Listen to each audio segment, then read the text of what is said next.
Salve a todas e a todos, como sempre faço terça-feira, eu falo por 10 minutos, hoje talvez eu supere um pouco mais, pois são duas medidas provisórias que foram publicadas hoje, sobre um tema da educação ou vinculado à educação, como é o caso de hoje, que são duas medidas provisórias que tratam, no fundo, de relação de trabalho, trabalho remoto e também sobre auxílio alimentação, né? A medida provisória 1108, publicada, inicialmente ela disciplina a concessão de vale-refeição e vale-alimentação. Na realidade, a medida provisória estabelece que tanto o auxílio de alimentação, vale-refeição, etc., elas só poderão ser utilizadas exclusivamente para pagamento de refeições em restaurantes ou estabelecimentos similares, né? Ou para aquisição de gêneros alimentícios em estabelecimentos comerciais. O governo alega que, como há um benefício, uma vantagem tributária em relação a isso, então se restringiu realmente a utilização do vale-refeição exclusivamente para alimentação ou refeição propriamente dito. E estabeleceu também que até os contratos vigentes têm que ser adequados, etc., para fornecimento, e mais ainda, que a não aplicação correta da lei, como assim determina, tem multa de 5 a 50 mil, podendo, inclusive, sendo fiscalizado pelo Ministério do Trabalho, podendo, inclusive, em caso de reincidência, ser dobrada esta multa. E também as pessoas jurídicas poderão deduzir do lucro tributável para fins de apuração de imposto de renda, né? Das despesas comprovadas e vinculadas aos programas de alimentação aprovados pelo Ministério do Trabalho. Então, essa é a primeira parte da medida provisória, que comumente é muito utilizado, tanto vale-refeição como vale-alimentação, para os empregados e professores propriamente dito, né? E depois disciplina o trabalho remoto, com algumas alterações. E o artigo 62, ele visa, na realidade, excluir o controle de jornada de trabalho, pela sua impossibilidade, né, função do regime que se vive. É difícil você controlar, obviamente, um trabalho remoto, é muito mais complicado, realmente. A pessoa está à distância, então é muito difícil que isso ocorra.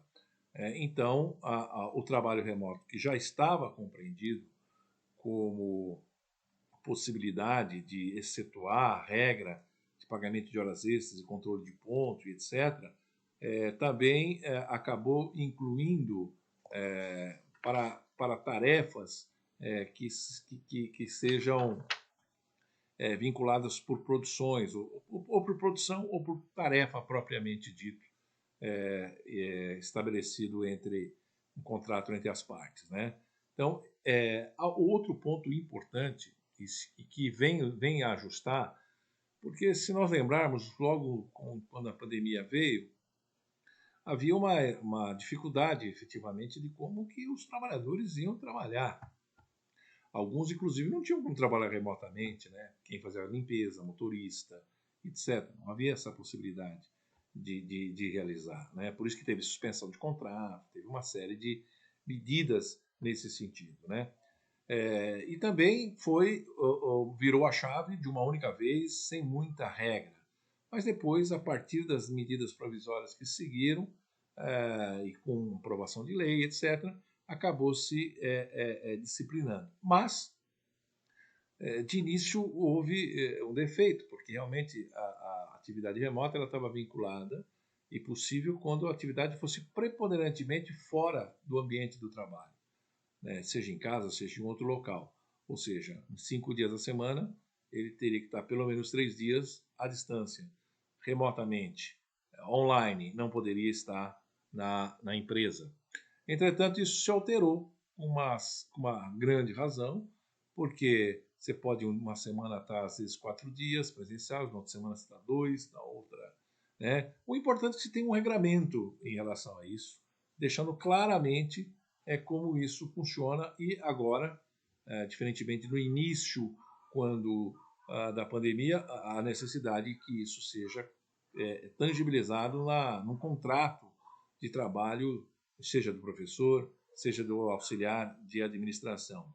Da mesma forma, e acontece, né, você está numa previsão de ter um trabalho remoto no dia seguinte, para amanhã, mas de repente você é chamado porque tem uma reunião presencial dentro da empresa. Então, o comparecimento, ainda que de modo habitual, às dependências do empregador para realizar atividades, etc., que sejam de trabalho, obviamente, né, não descaracteriza o teletrabalho. Isso também foi uma alteração importante, né? E também o empregado submetido ao regime de teletrabalho, ele pode prestar serviço por jornada ou por produção ou tarefa. E é óbvio que isso tem que ser adequado ao tipo de ambientação do que o funcionário faz.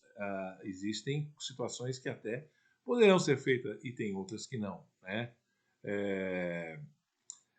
Outra coisa importante, e essa foi uma mudança para dar mais segurança jurídica efetivamente nessas relações, que o tempo de uso de equipamentos tecnológicos, de infraestrutura necessária, de softwares, de ferramentas digitais, aplicações de internet utilizados para o teletrabalho, fora da jornada de trabalho normal do empregado, não constitui tempo à disposição, regime de prontidão ou sobreaviso, exceto se tiver acordo coletivo de trabalho ou convenção coletiva disciplinando de outra forma. Do mesmo modo que, inicialmente, logo com a pandemia, o teletrabalho não se imaginou, não se previu, né, a possibilidade de aprendizes estagiários, hoje é possível, está na medida provisória e está corretamente, né? Tem dois outros pontos que são muito importantes, que é com relação à abrangência e aplicação da legislação ou da convenção coletiva em relação ao empregado, né?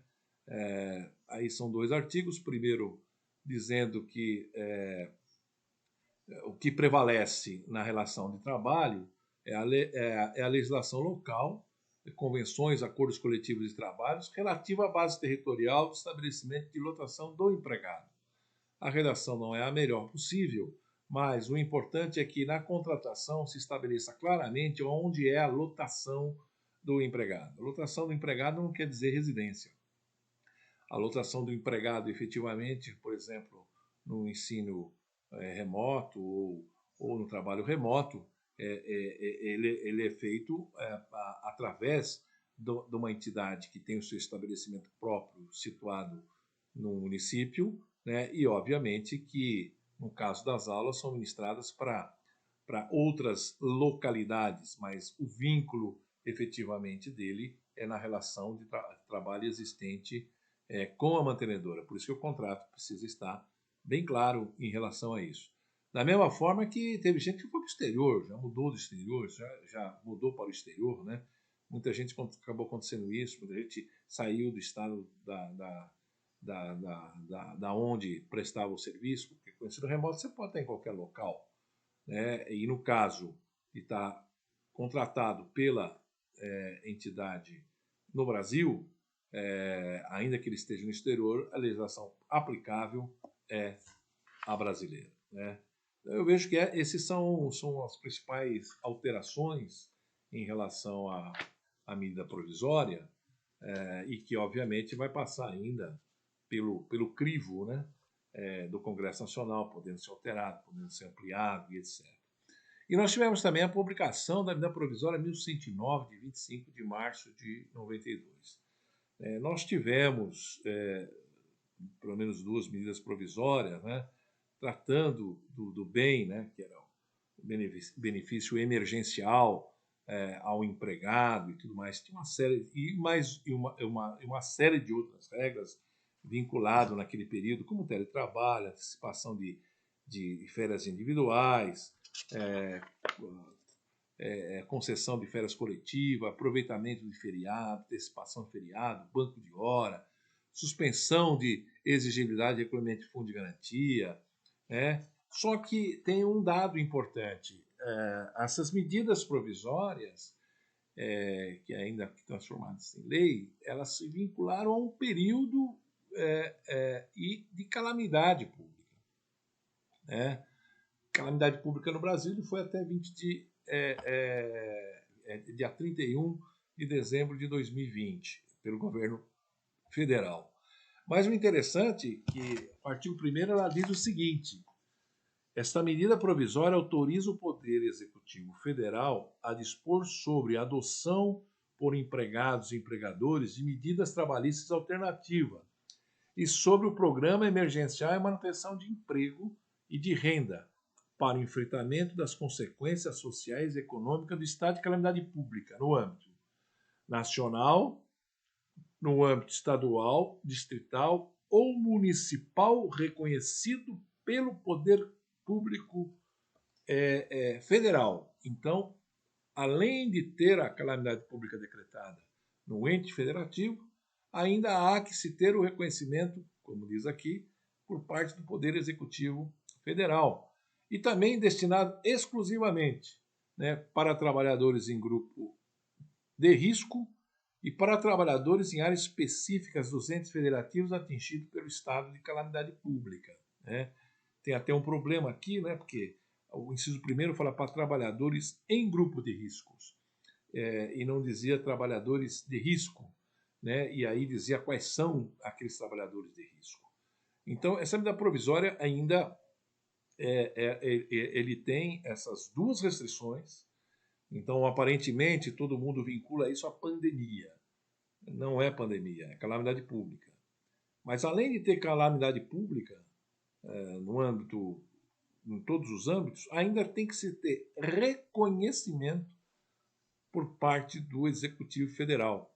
Então, quais são os entes federativos que hoje a União, né, está reconhecendo como calamidade pública para, então, alterar todas essas relações de trabalhos que eu mencionei aqui.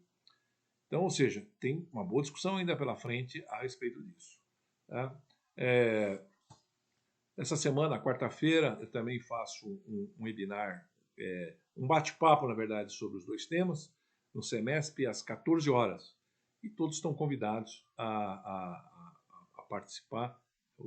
Tem o site do SEMESP, fazer inscrição e assim por diante. Muito obrigado e até a próxima.